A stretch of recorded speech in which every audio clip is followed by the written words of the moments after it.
This is the Impressions Xchange Podcast. Impressions Xchange Podcast. Where all topics impacting the graphic imaging and printing industry are addressed via in-depth news coverage, analysis, and timely interviews.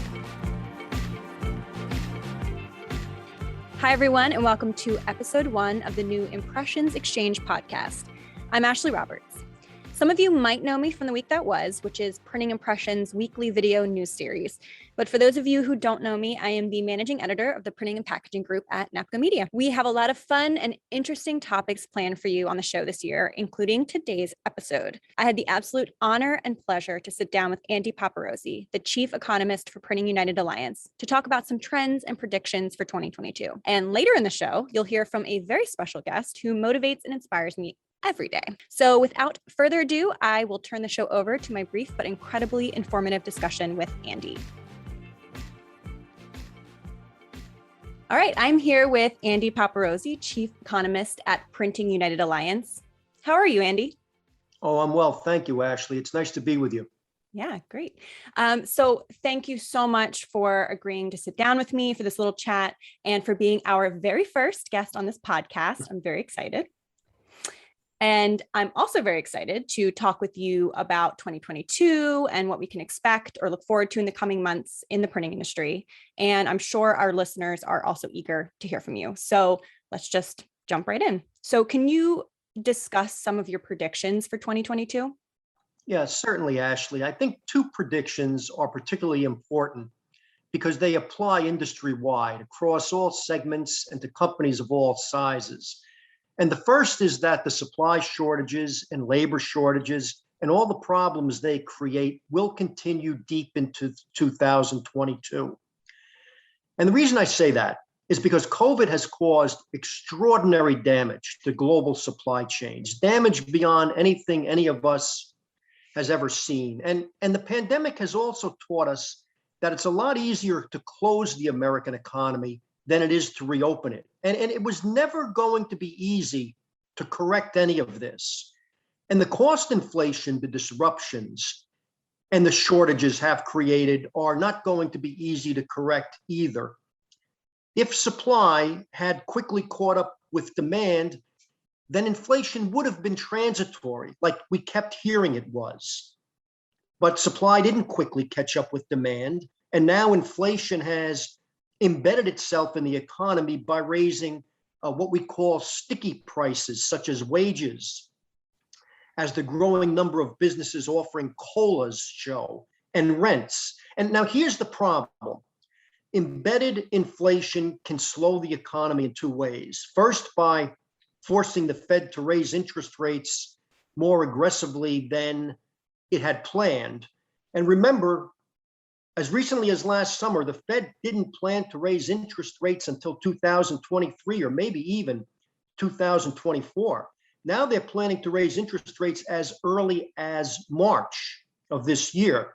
And they're assuming that they can raise interest rates gradually at a pace the economy can tolerate because they are assuming that supply will catch up with demand as 2022 progresses. That's the assumption. The reality may be very, very different, and we're going to have to watch this very closely. The second way inflation slows the economy is by eroding real purchasing power and so dampening consumer spending and confidence. And during the 3 months ending last November, those are the most recent data available. Average hourly earnings of private sector employees rose 4.7%, which is nice, but inflation, as measured by the Consumer Price Index, rose 6.2%. And the longer inflation outpaces wage gains, the less promising the economy's prospects. Now, what does this mean for our industry? Our industry will continue to grow this year, but we do expect growth to slow after mid-year. And our preliminary forecast is this. Total sales, all sources, everything we do, increase 5.2 to 6.2% in 2022, but by 8 to 9% during the first half of the year, but by only 2.5 to 3.5% during the second half of the year. And the second forecast that I think is significant because it applies industry-wide is we need to expect price increases, resistance to price increases to stiffen this year. Last year, clients largely accepted price increases, but that one was when inflation was supposed to be transitory. We all now know that inflation is not transitory.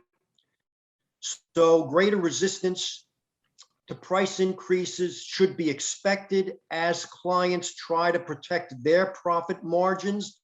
Again, what does that all mean for our industry?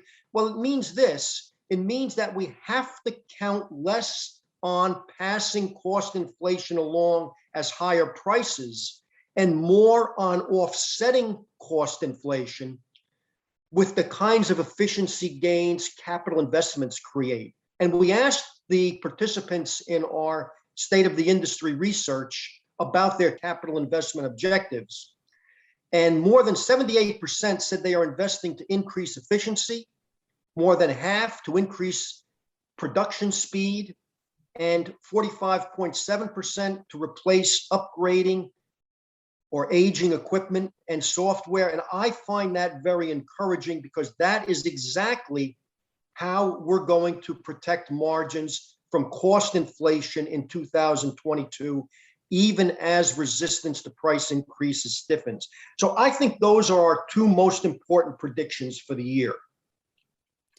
Okay, interesting. So you brought up some really interesting points there. And one of the things that you just mentioned was capital investments. So in addition to capital investments that boost productivity, what else should printers be doing in 2022? Yeah, that's the critical point, Ashley. What else should they be doing?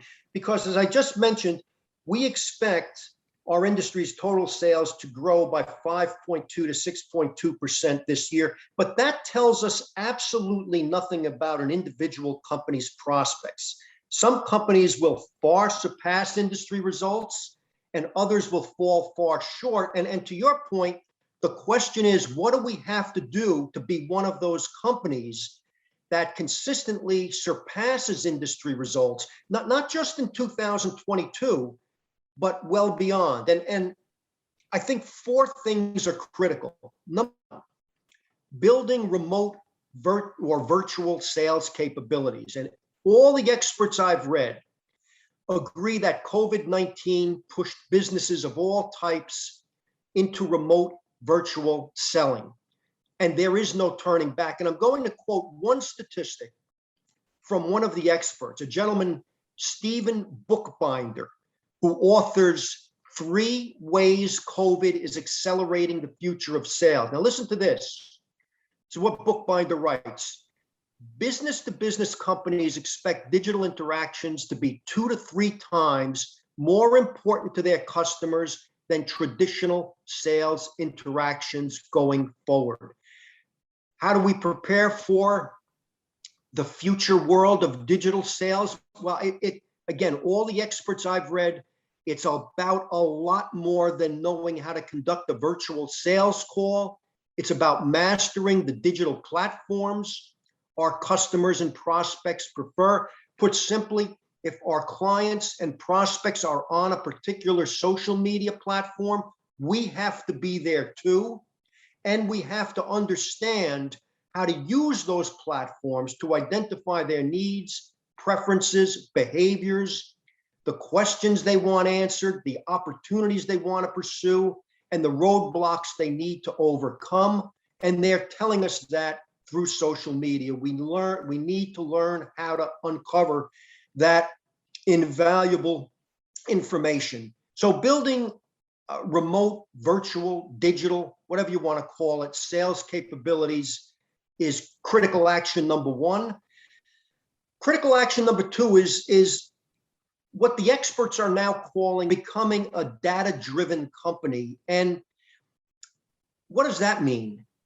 Well, it means that a company treats data as a business asset, bases decisions on data, acts on data, and uses data to reduce risk. And the idea here again is that in future-proofing your business, becoming a data-centric company is absolutely essential.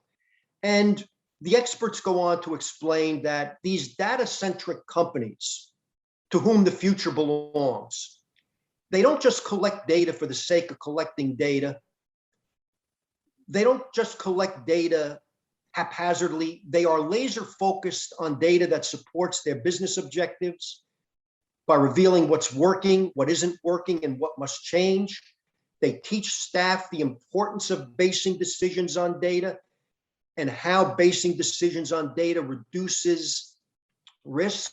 And I found that particularly important for our industry, because in our industry, the gamut of opportunity is expanding, but the margin for error is shrinking. So anything we can do to reduce risk is a significant competitive advantage.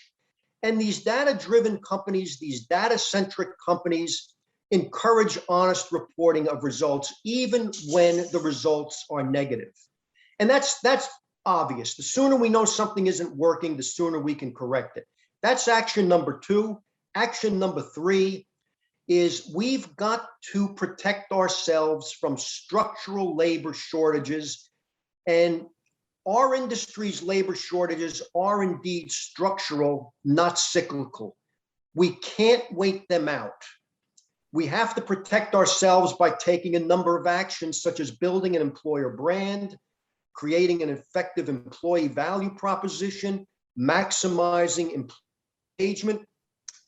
All of these things distinguish us in the minds of the most desirable job candidates and help us attract and retain the folks who are likely to make the greatest contributions to our companies, and so insulate us from chronic labor shortages. Put another way, these kinds of actions make these chronic structural labor shortages your opportunity and your competitor's problem.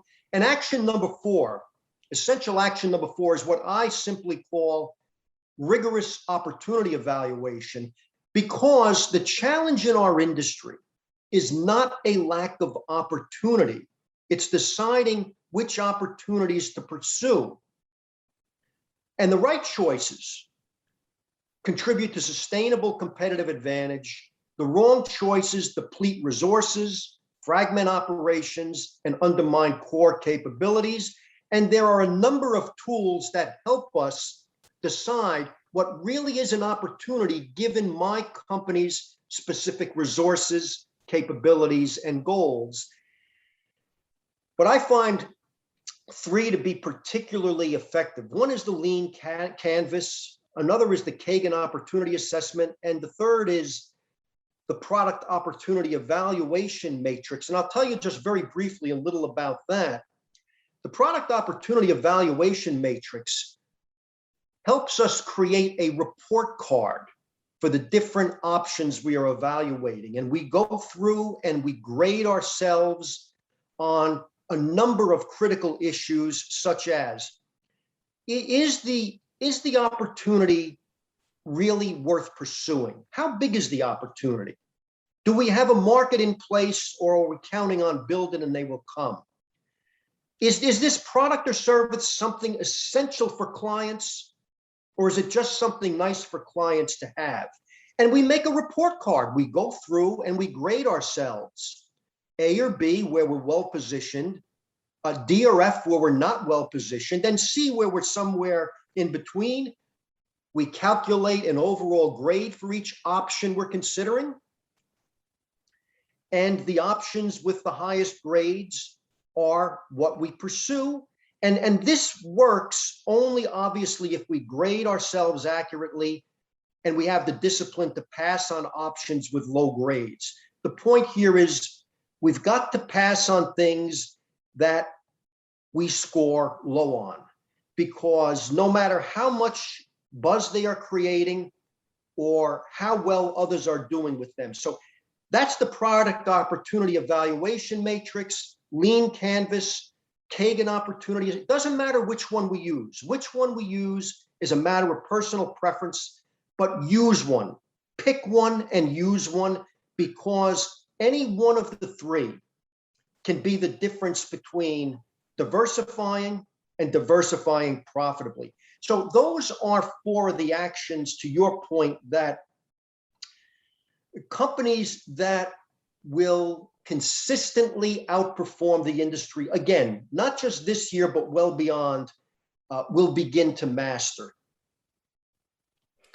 Andy, I love that you distilled that information into some key points that I think will be very beneficial for our listeners. So now I kind of want to pivot a little bit to something that was announced in 2021, and that was the Printing Industry Market Atlas. So can you talk about that, what it is, and then where listeners can go to find it?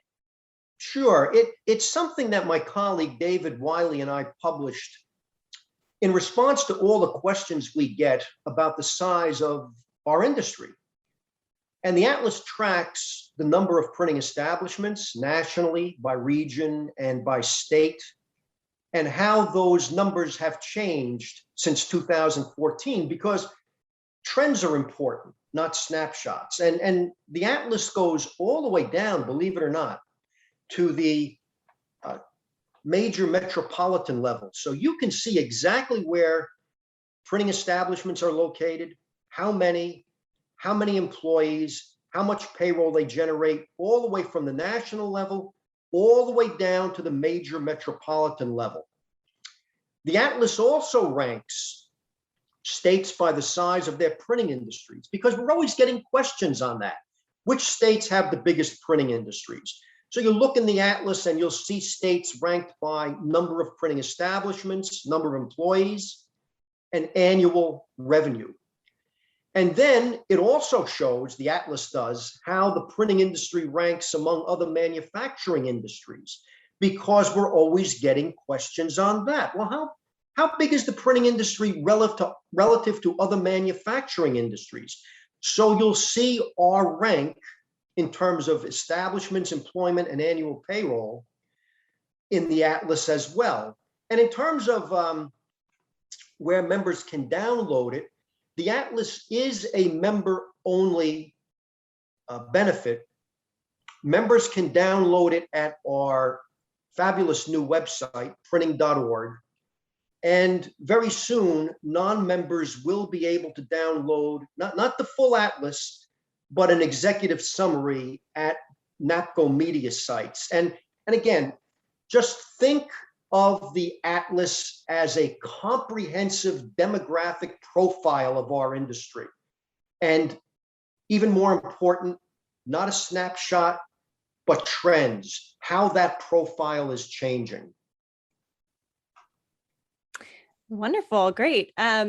So finally, can you tell our listeners if they want to access all of the incredible information that you shared, more in-depth research and more, where should they go? I know you mentioned some of the places they can go, but. Everything we discussed, the projections for 2022, the essential actions, the must-dos, and much, much more is covered in our 2021-22 State of the Industry report, which we just published. And again, the full report is a member-only benefit. Members can download the report at our new website, printing.org. And I'd recommend actually that members and non-members check our site regularly, because we publish updates on the state of the industry. And it's not just what's happening and what's likely ahead. It's how to make what's happening and what's likely ahead an opportunity rather than a threat. I think that's what distinguishes our research. It's not just about what's happening and what's ahead. That's nice to know. The game changer is knowing what to do right now to make what's happening and what's ahead an opportunity rather than a threat, just like the four actions we discussed earlier. So check the website regularly. We're constantly updating our state of the industry research, and this is all part of a state of the industry series, an ongoing series generously sponsored by Konica Minolta. So I thank Konica Minolta for making this important resource possible. And If listeners have questions or comments on any of our reports, if there's any topic they would like us to research, please call Dave, Wiley, or me at any time. We're easy to find, and we'd be delighted to hear from you. Great. And for the listeners, we can include some of these links and contact information in our description of the podcast. So thank you so much, Andy. That was such incredible information. I think it's going to be really beneficial to everyone who's listening, and hopefully we'll get to have you on the podcast again in the future. Oh, I'd love it. Thank you, Ashley. I don't know about you, but I think that was chock full of useful and crucial information for PSPs and anyone in the printing industry. So earlier in the show, I mentioned I would have a special guest on today's show, and I am so pleased to introduce my mentor, and actually she's my boss too, editorial director, Denise Gustafson. Welcome, Denise. Well, thank you so much for that, Ashley. Of course. So I'm so excited that you're here. So thank you for being here and helping me parse through some of the key points that Andy and I discussed. And so let's just jump right into it. I wanted to ask you some things based on our discussion. So something that Andy mentioned were some of his predictions for 2022 and beyond. And one of those things was the continuing supply and labor shortages that we've been seeing, which he describes as structural labor shortages. And he said that we cannot wait them out. So one of the pieces of advice he gave for printers is to focus on attracting and retaining good employees, which I know is something that we've covered in a few of our brands here at NAPCO. So my question to you is, what did you think of that point? And what do you think it means for PSPs? Well, I mean, I love Andy, and I think he's absolutely right on when he's talking about this particular topic, because I mean, honestly, you look at the news every day and we're hearing time and time again how many businesses, no matter what industry you're in, are having difficulties finding and hiring people. Sometimes they might find somebody and then they're gone the next week because it's just not the right fit. There's so much difficulty. I mean, they're calling some of this even the Great Resignation. You've seen that in the news as well. It's a universal challenge that the industry is facing. When you bring it down to our industry, whether you're in commercial, whether in what format or packaging, wherever it is, it's something that every single solitary business is facing. I mean, ideally, it'd be great to be able to have a pipeline of graduates from those 4-year schools like Clemson, RIT, or maybe even from like graphic arts high schools or trade schools, but that's not happening. We're not getting those graduates anymore. There's fewer graduates, and honestly, there's even fewer programs. And that's very frustrating to a lot of printers, because that's the way they would get their employees a lot of times before. They would actually, they would be working with these colleges and with these, trade schools and the graphic arts high schools, and they'd have this, slew or, a line of candidates waiting for them to start, but they don't have that anymore. So printers can't rely on the way that they've done things before, which is one of those points that, Andy brought out. We can't wait. They need to proactively create their own employee pipeline. No one's doing it for them. They need to figure out what's going to work for them. And then when you look at a smaller shop, some of those that might be, under 10 employees, that's even harder. With some of the large shops, you might be able to have, an HR candidate, an HR department. You might have some of those departments that can help you find somebody. But with a small shop, the owner is really left to be the one that's finding those potential pool of employees. And now they're wondering, where are they going to look? And that could end up being really not a good experience for the shop or the employee that they might be hiring. So it's really very, very difficult, to say the least. Right. And I think one of the key points that you just said is being proactive, and you mentioned the Great Resignation, which I didn't know what that was until, the last couple of months, seeing articles in, the New York Times and the Washington Post about this Great Resignation and kind of how companies reviewing that and then reacting to it. And rather than just reacting, we should be proactive in trying to address this before we get to these points where there are issues. Exactly. And I know last year we've done articles on this, and I actually pulled up an article that we had done. It was last March. So, I mean, it is about a year old at this point, a little less than a year old, but honestly, the advice and some of the insights that was in that article are still very, very pertinent. And I think they really still work today. Being proactive was one of the first pieces that they said, the article brought out that we need to do. No one's going to find these employees for you. And also, there's no one size fits all way to go about the process of hiring. Every business and their approach to business is different. Each shop owner really needs to find what works for them, what works for their business, and what works for their market. You know, maybe there is a graphic arts high school. Maybe there's something they can do there, or maybe there's not. How do you figure out that? Where do you get that pipeline from? But again, proactive. Another thing that brought out was start right away. Don't wait. Don't wait until you have an opening, because when you have an opening, it's going to take forever to get somebody hired. I mean, Ashley, you and I, even just hiring on our own staff, it took 6 to 9 months to find people that we were looking for. Mm-hmm. Mm-hmm. And if you're looking for someone that's highly skilled, you're looking for someone that's very, very good in, the commercial print space. You're looking for someone that can be a press operator. There's not that many of them out there. So we need to start now looking for those folks. We have to develop the pipeline before that need is here. But honestly, that need's already here. Another point was brought out to engage with local schools, middle, high schools. We have to start early when students are really first deciding what they're going to be. I mean, no 5-year-old or 6-year-old says, hey, I want to grow up and be a printer. Right. It doesn't happen that way. So then the question is, how can we start talking to these younger students about printing and, a career path, and get them thinking about that? Are there guidance counselors? Are there other teachers that can help shape those options, or the viability of printing as a career for those students?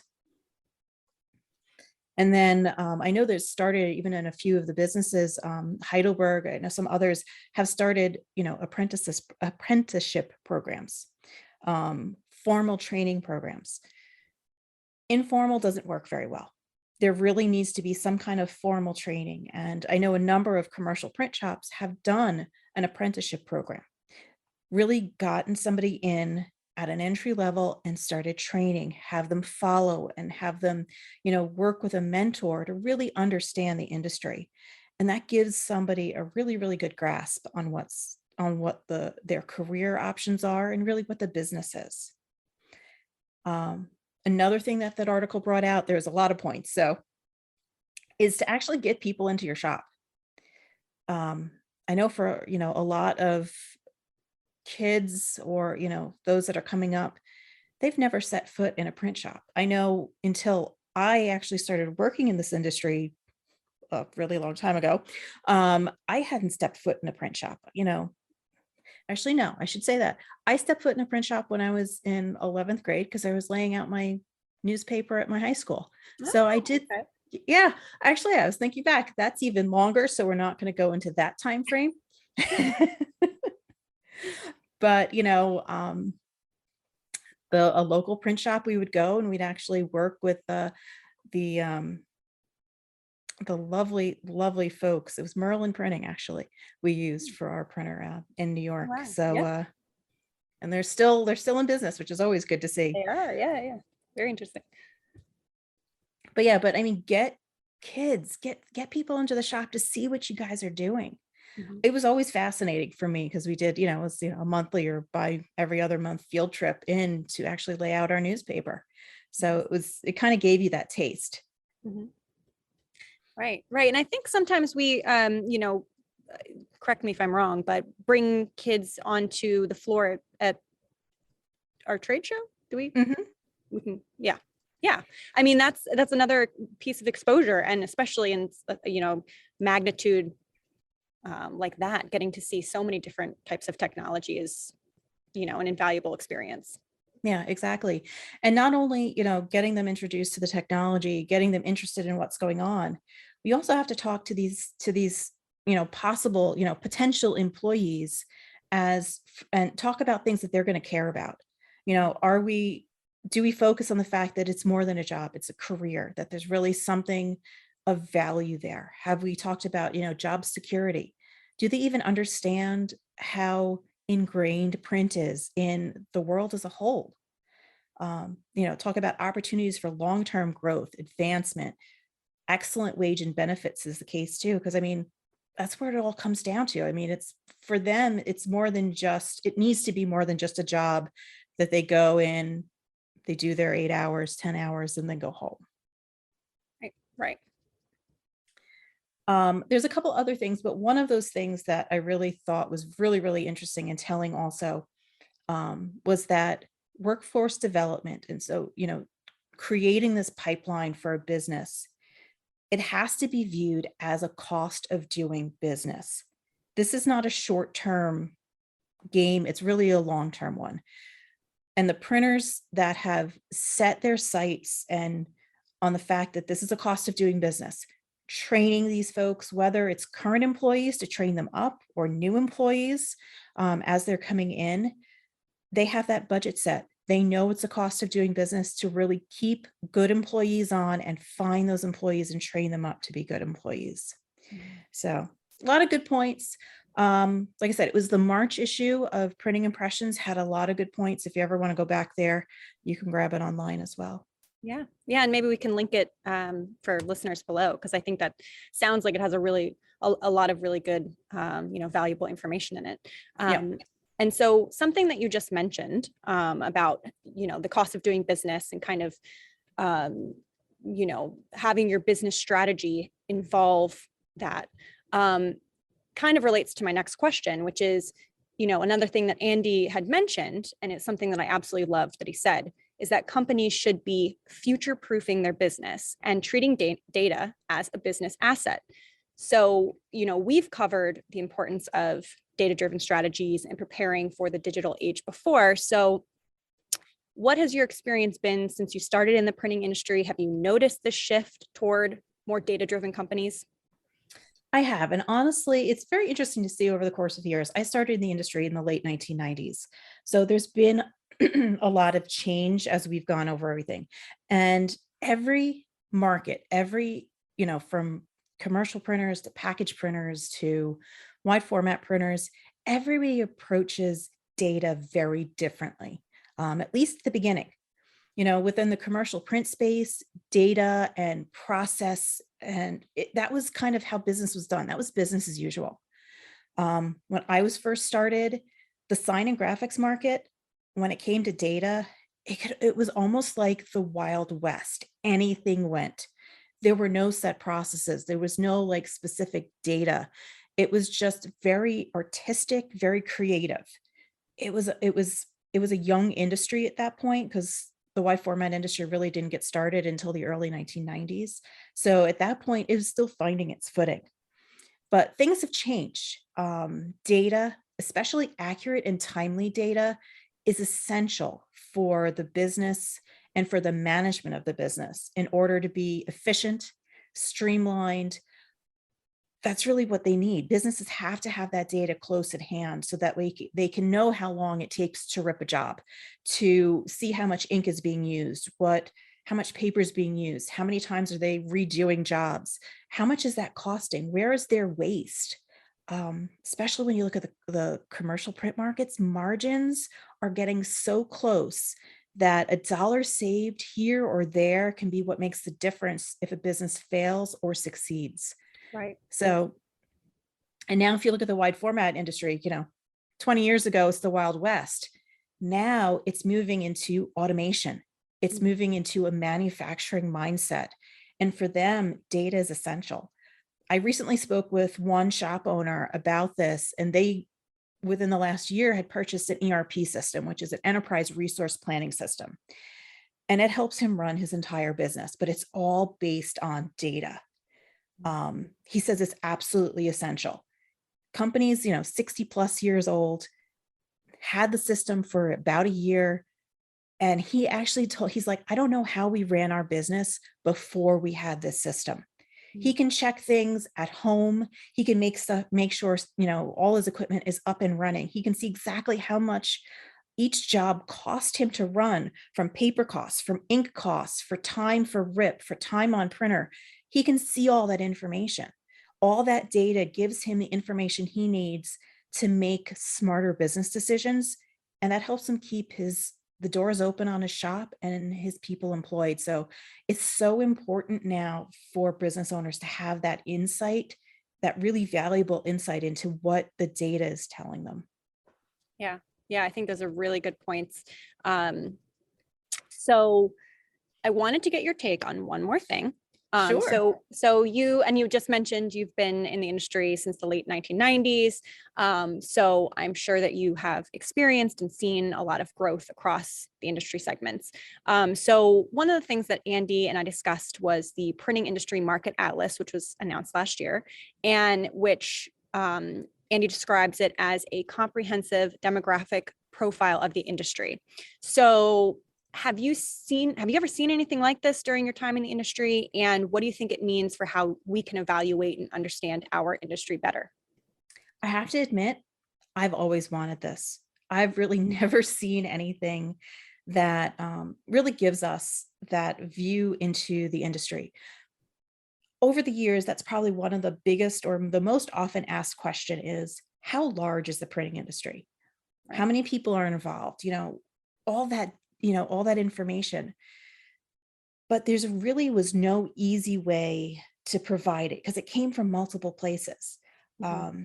You could tell people to look at an SIC code or an NAISC code, but that doesn't go far enough because some people that print don't consider themselves printers. So they're not going to self-classify themselves as a printer. So they're not even going to be counted.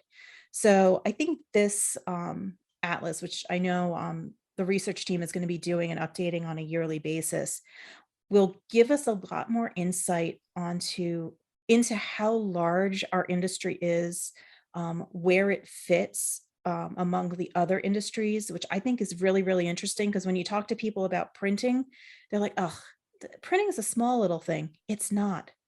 It's billions of dollars are invested in this industry. It supports so many individuals and families. Print touches everybody's life in one form or another. So to have this insight of really the industry as a whole, I think it's really, really valuable. Yeah, totally agreed. Totally agreed. And I loved talking to Andy about it and hearing more about it. It's always great to talk to Andy. Who are we kidding? Yes, He's always great with this stuff. I know. And I told him I want him to have him back on another episode later in the year. So I hope that happens. So Denise, I'm so thankful and happy that you agreed to sit down with me and kind of talk through some of this stuff. You made some really great points. So thank you for joining me today. No problem. Anytime. You know where to find me. I want to give a huge thank you again to both of my guests today, Andy and Denise, for talking through some of the trends and predictions for 2022. And thank you to all of you, our listeners. Printing United Alliance Chief Economist Andy Paparozzi and the Alliance research team are the foremost minds in printing industry economics. Throughout the year, this veteran team creates top-notch reports, webinars, and presentations for the industry. Printing United Alliance members have unlimited access to these up-to-the-minute trends and forecasting reports and more, as mentioned in today's podcast. To learn more about Printing United Alliance membership, to gain access to these and other Alliance experts and related programs and services, visit printing.org/join. Stay tuned for the next episode of Impressions Exchange.